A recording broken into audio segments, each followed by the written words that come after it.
जय श्री राम।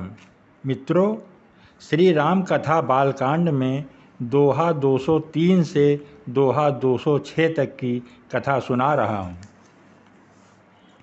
कि भोजन करत चपल चित इत उत अवसर पाई भाजी चले किलकत मुख दधियोदन लपटाई। श्री राम भगवान भोजन करते हैं पर चित्त चंचल है। अवसर पाकर मुंह में दही भात लपटाए और किलकारती मारते हुए इधर उधर भाग रहे हैं कि बाल चरित अति सरल सुहाए सारद शेष शंभु श्रुति गाए जिन कर मन इन सन नहीं राता अते जन वंचित किए विधाता। श्री रामचंद्र जी की बहुत ही सरल, भोली और सुंदर मन भावनी बाल लीलाओं का सरस्वती जी, शेष जी, शिव जी और वेदों ने गान किया है।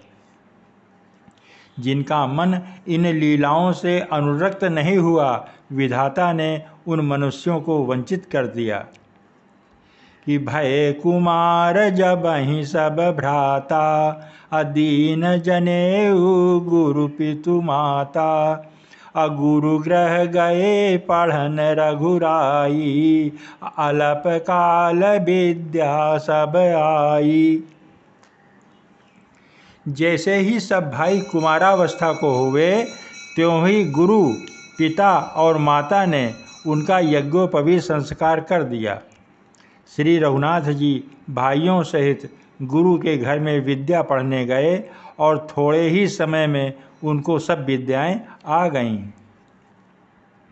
कि जाकी सहज श्वास श्रुति चारी असो हरि पढ़यह कौतुक भारी अविद्या विनय निपुण गुणशीला खेलहि खेल सकल नृपलीला।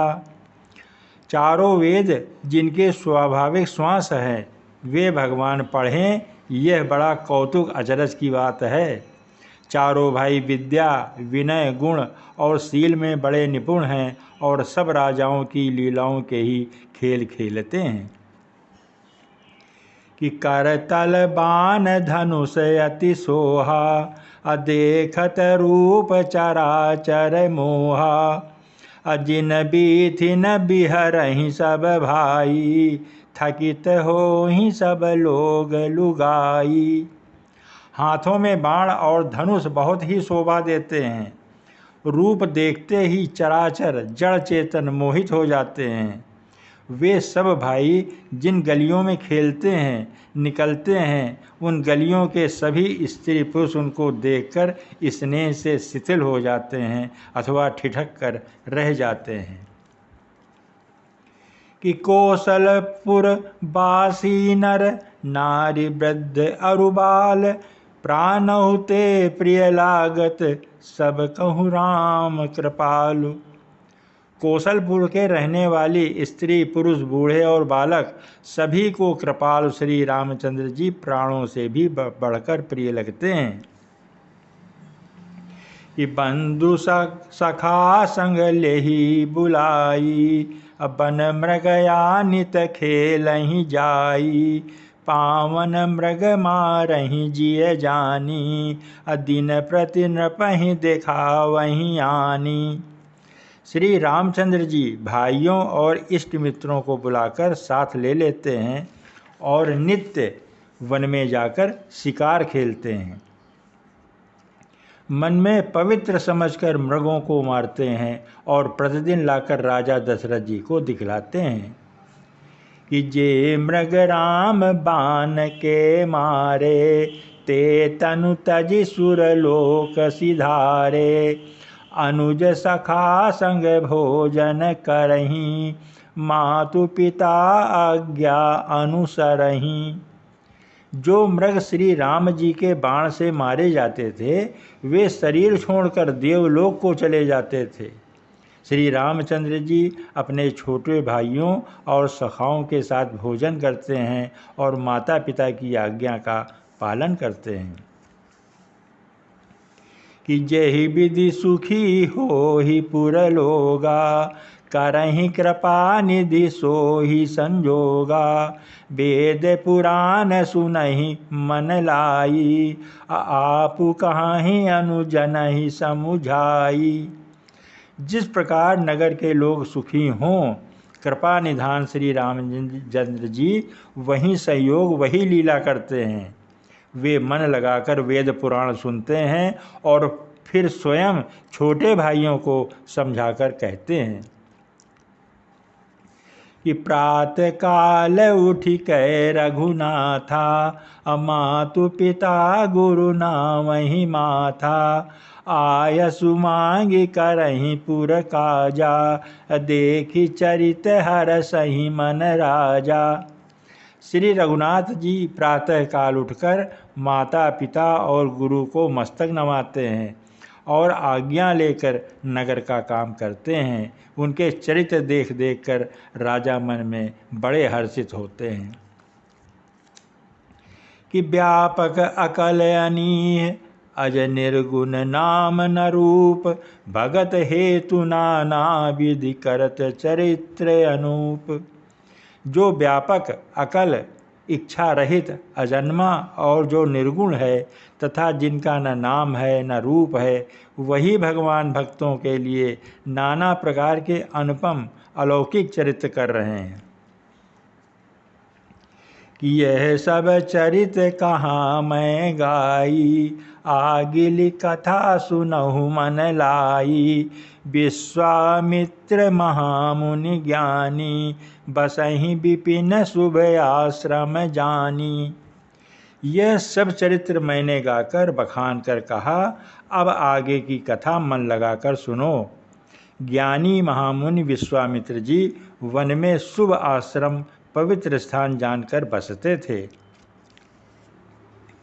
कि जहाँ जप यज्ञ जोग मुनि करहीं, अति मारीच सुबाहु ही डरहीं। देखत यज्ञ निशाचर धावहीं, करहीं उपद्रव मुनि दुख पावहीं।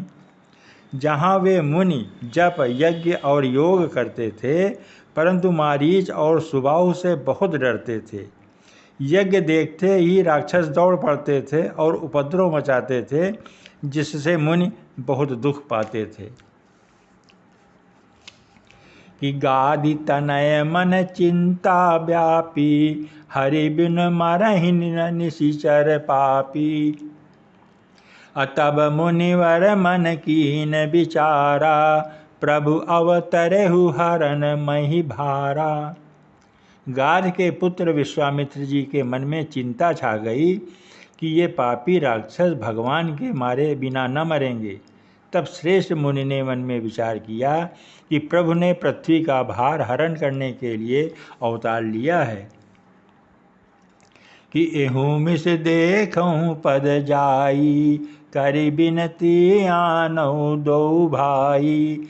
ज्ञान विराग सकल गुण ऐना, सो प्रभु मैं देखब भरी नैना।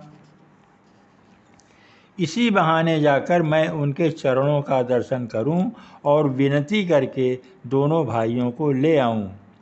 जो ज्ञान वैराग्य और सब गुणों के धाम हैं, उन प्रभु को मैं नेत्र भरकर देखूंगा कि बहुविधि करत मनोरथ, जात लागी नहीं बार। करि मज्जन सरल जल गए भूप दरबार। बहु प्रकार से मनोरथ करते हुए जाने में देर न लगी। सरयू जी के जल में स्नान करके वे राजा के दरवाजे पर पहुँचे कि मुनियागमन सुना जब राजा, अमिलन गयौ लय विप्र समाजा। करि दंडवत मुनि सन मानी, निज आसन बैठा रही आनी।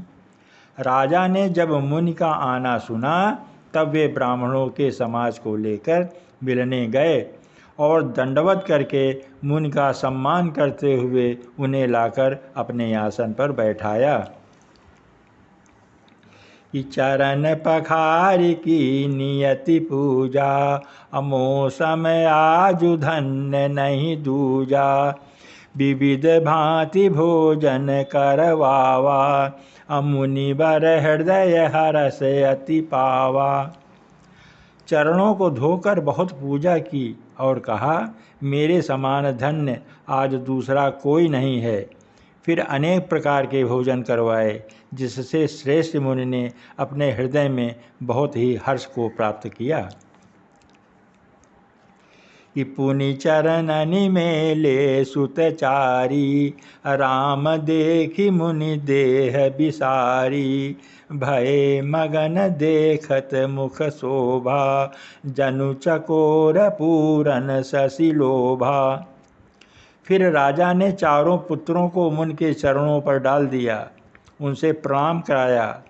श्री रामचंद्र जी को देखकर मुनि अपनी देह की सुध ही भूल गए।